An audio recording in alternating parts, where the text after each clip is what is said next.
देखिए, पिछले क्लास में हम लोगों ने कार्बोनिल कंपाउंड्स क्या होते हैं, एल्डिहाइड क्या होते हैं, कीटोन क्या होते हैं, इनके विषय में पढ़ा था। इस लेक्चर में हम लोग स्ट्रक्चर ऑफ कार्बोनिल ग्रुप के विषय में स्टडी करेंगे। देखिए, कार्बोनिल ग्रुप का स्ट्रक्चर की मैंने आपको पिछली क्लास बताए गए थे। कार्बन से डबल बॉन्ड और ऑक्सीजन जुड़ा होता है और 2 वैलेंसी खाली होती है। इस तरह से यहाँ पे 2 अनदर एटम आपके जुड़ते हैं और कब कौन सा एटम जुड़ेगा इसके अनुसार आपका कंपाउंड बनता है। इस पे हम लोगों ने बात की थी। तो ये आपका कार्बोनिल ग्रुप का जर्नल स्ट्रक्चर होता है। तो याद रखना, कार्बोनिल ग्रुप में जो कार्बन होता है इसको आप लोग कार्बोनिल कार्बन बोलते हैं। जो कार्बोनिल ग्रुप का कार्बन होता है उसका क्या नाम होता है भैया? कार्बोनिल कार्बन कहते हैं। जो डबल बॉन्डेड ऑक्सीजन के साथ कार्बन जो अटैचमेंट में होता है उस कार्बन को आप लोग नाम देते हैं कार्बोनिल कार्बन। और ये कार्बोनिल कार्बन 3 एनोदर एटम के साथ जुड़ा होता है सिग्मा बॉन्ड द्वारा। देखिए, एक ऑक्सीजन हो गया, अब यहाँ पे कोई ना कोई ग्रुप आएगा और कोई ना कोई ग्रुप यहाँ पे आएगा।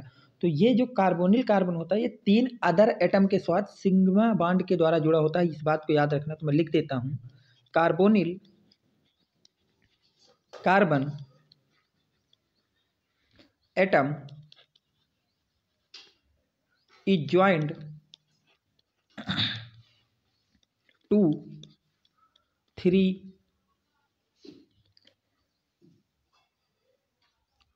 एटम्स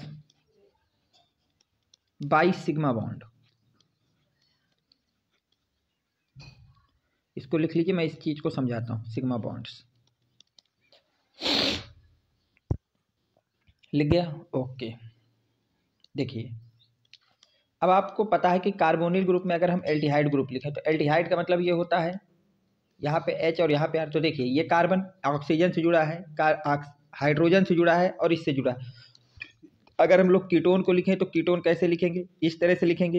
तो देखिए, जो कार्बोनिल कार्बन कितने एटम से जुड़ा है? 3 अनदर एटम से जुड़ा है। तो पहली पॉइंट आपने यही लिखा है कि जो कार्बोनिल कार्बन होता है वो हमेशा 3 अदर एलिमेंटों के साथ जुड़ा होता है। और किसके द्वारा उन 3 एटम को जोड़ता है? सिग्मा बॉन्ड के द्वारा। किसके द्वारा भैया? सिग्मा बॉन्ड के द्वारा। फिर जब मैंने आपको हाइब्रिडाइजेशन पढ़ाया था तो ये भी बात बताई थी कि जितने सिग्मा बॉन्ड होते हैं उतने ही आपके हाइब्रिडाइजेशन आता है। तो अगर 3 सिग्मा बॉन्ड है, हमारे पास 3 सिग्मा बॉन्ड है, तो 3 सिग्मा का मतलब हाइब्रिडाइजेशन कितना हो जाएगा? sp2।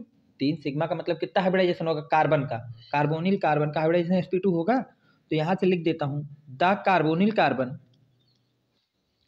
The carbonyl carbon atom is sp2 hybridise. क्या होता है भैया? वो हमेशा आपका sp2 हाइब्रिडाइज होता है। क्यों sp2 हाइब्रिडाइज होता है? And farms 3 sigma bond. वो क्या करता है भैया? 3 सिग्मा बॉन्ड बनाता है और उसका हाइब्रिडाइजेशन कितना होता है? कार्बोनिल कार्बन का sp2 होता है। इस बात को आप लोग समझ लीजिए अच्छी तरह से कि जो आपके पास कार्बोनिल कार्बन होता है उसका हाइब्रिडाइजेशन जो है वो sp2 होता है। और वो sp2 क्यों होता है? क्योंकि वो 3 सिग्मा बॉन्ड को आपके फार्म आउट करता है। लिख गया यहाँ तक? ओके। देखिए, अब हम लोग अगली कंडीशन के विषय में पढ़ेंगे जिसका मतलब है resonance of carbonyl group. Carbonyl group जो है रेजोनेंस को शो करता है, तो उसके विषय में पढ़ेंगे। Resonance of carbonyl, resonance of carbonyl group, resonance of carbonyl group को हमको स्टडी करना है। तो आप हेडिंग डाल लीजिए रेजोनेंस ऑफ कार्बोनिल ग्रुप। अब देखिए, रेजोनेंस को एक्सप्लेन करने से पहले मैं एक पॉइंट लिखता हूँ, आप उसको पढ़िए और बताइए सही है कि नहीं। हमें ये पता है कि ऑक्सीजन जो होता है उसकी इलेक्ट्रोनिगेटिविटी कार्बन से ज़्यादा होती है। ऑक्सीजन की इलेक्ट्रोनिगेटिविटी क्या होती है भैया? कार्बन से ज़्यादा होती है। तो oxygen is more electronegative, electronegative,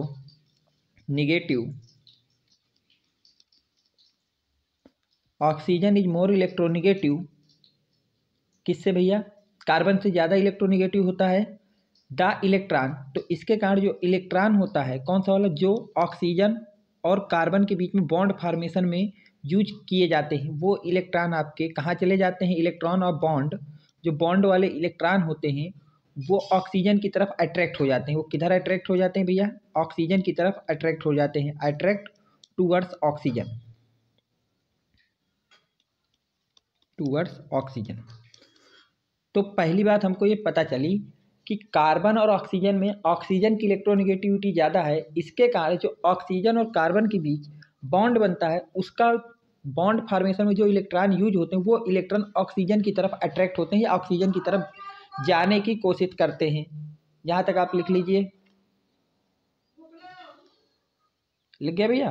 okay, यहाँ तक लिख गया तो बता रहे हैं, मैं हटा दूंगा। ओके, इसमें तो कोई आपको दिक्कत है नहीं, बिल्कुल सही चीज़ लिखिए। अब क्या है, अगर ऐसा होगा तो हमको पता है जब इलेक्ट्रॉन किसी की तरफ अट्रैक्ट होता है, केवल जाता नहीं, केवल अट्रैक्ट होता है, तो जिधर अट्रैक्ट होता है उस पर आपका चार्ज आता है पार्शियली निगेटिव अटेंस आ। ऑक्सीजन पे कैसा चार्ज आ जाएगा? पार्शियली निगेटिव, क्योंकि वही अट्रैक्ट कर रहा है, उस पर आपका चार्ज आ गया partially negative charge. Okay, and जो कार्बन होता है, क्या होता है भैया? कार्बन, उस पर उसका इलेक्ट्रॉन अट्रैक्ट कर रहा है तो उस पर क्या आ जाएगा? पार्शियली पॉजिटिव चार्ज आ जाएगा, पार्शियल पॉजिटिव चार्ज। उस पर क्या आ जाएगा भैया? पार्शियल पॉजिटिव चार्ज आ जाएगा। अगर दो एटम के बीच में बॉन्ड बन रहा है और दोनों पर पार्शियली अपोजिट चार्ज है तो हम बोलते हैं कि वहाँ पे आपका क्या बन गया? जो बॉन्ड है वो पोलर हो गया। बॉन्ड क्या हो गया भैया? पोलर हो गया। इस पूरी कहानी को लिखिए, फिर मैं इसको एक बार और एक्सप्लेन कर देता हूँ आपको सही से। लिख गया? ओके, देखिए आपने ये लिखा है कि आपको पता है कि कार्बन और ऑक्सीजन में इस तरह का बॉन्ड बना है।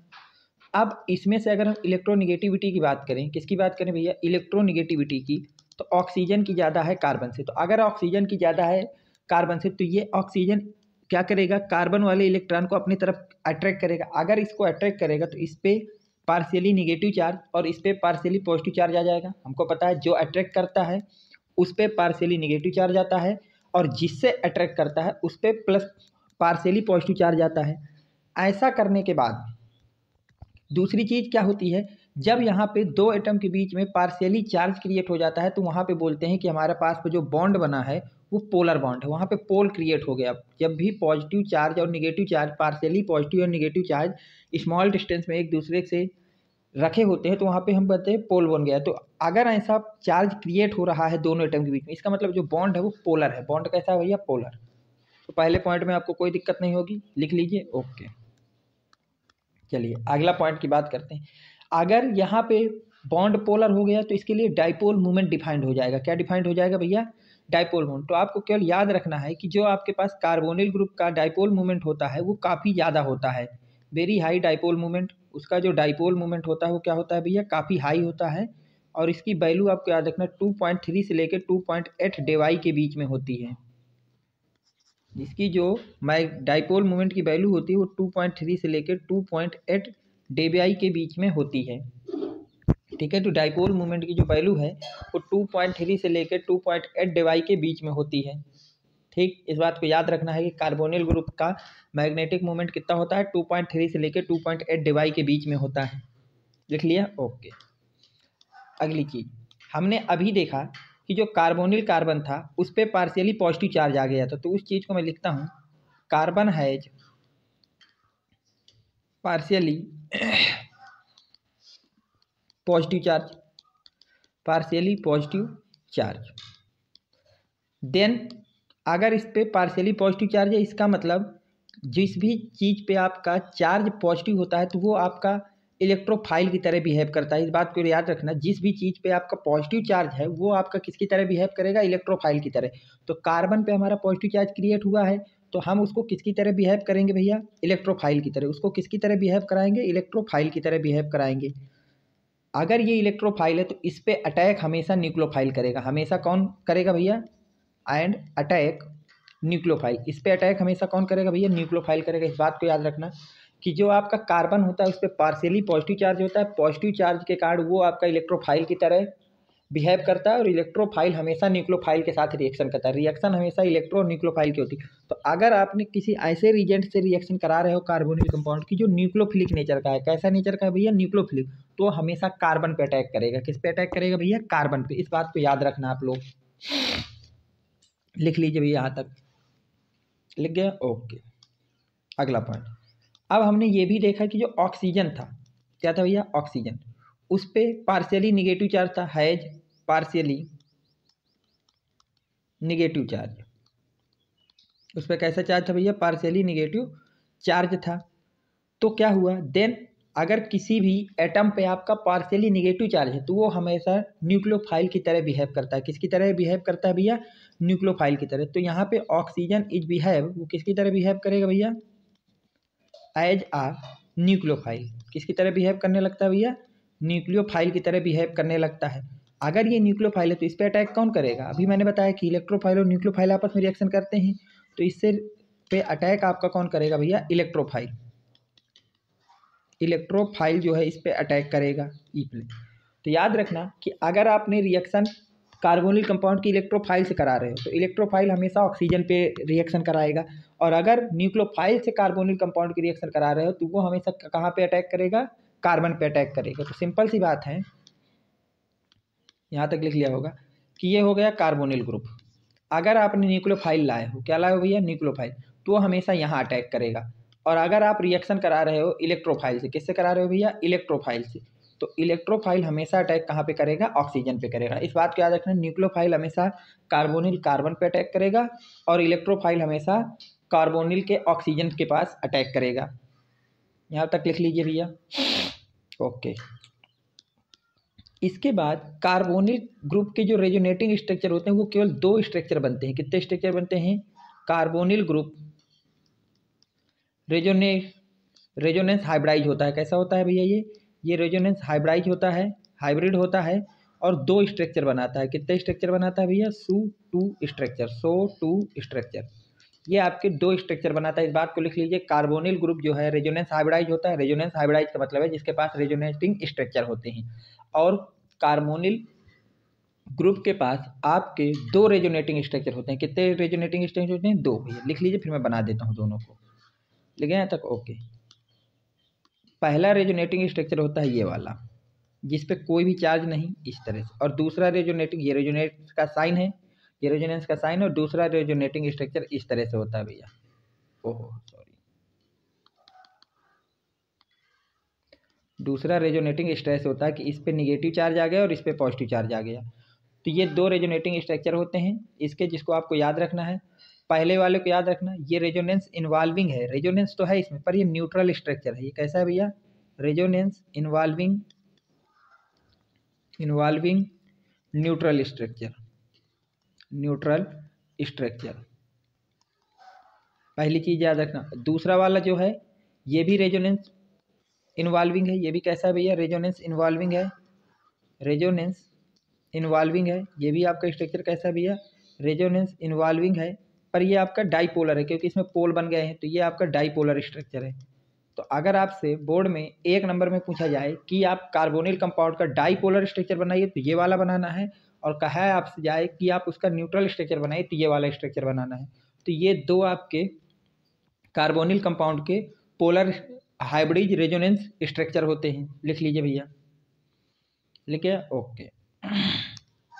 देखिए अगली चीज, स्ट्रक्चर में लास्ट पॉइंट याद रखना कि जैसे ये आपने कार्बोनिल लिखा, ये हो गया कार्बोनिल, यहाँ से 2 ग्रुप जुड़े होंगे, तो इसमें से सभी के पास का बीच का जो एंगल होता है वो 120 डिग्री का होता है। कितने का होता है भैया? 120 डिग्री। ये भी एंगल होगा, ये भी एंगल कितना होगा भैया? 120 डिग्री। और ये भी एंगल कितना होगा भैया? 120 डिग्री। पहली चीज़ याद रखना, ये आपका सिग्मा बॉन्ड है, ये वाला आपका सिग्मा बॉन्ड है क्योंकि पहला बॉन्ड हमेशा सिग्मा होता है। इसका ये बॉन्ड सिग्मा बॉन्ड कहलाएगा और दूसरा वाला बॉन्ड पाई कहला जाएगा। ठीक है, तो ये इसका बॉन्ड नेचर याद रखना। हाइब्रिडाइजेशन अगर कोई पूछे इस कार्बन का तो वो होगा sp2। कितना होगा भैया? sp2। तो इतनी सी जानकारी इस पर और आपको लर्न रखनी है।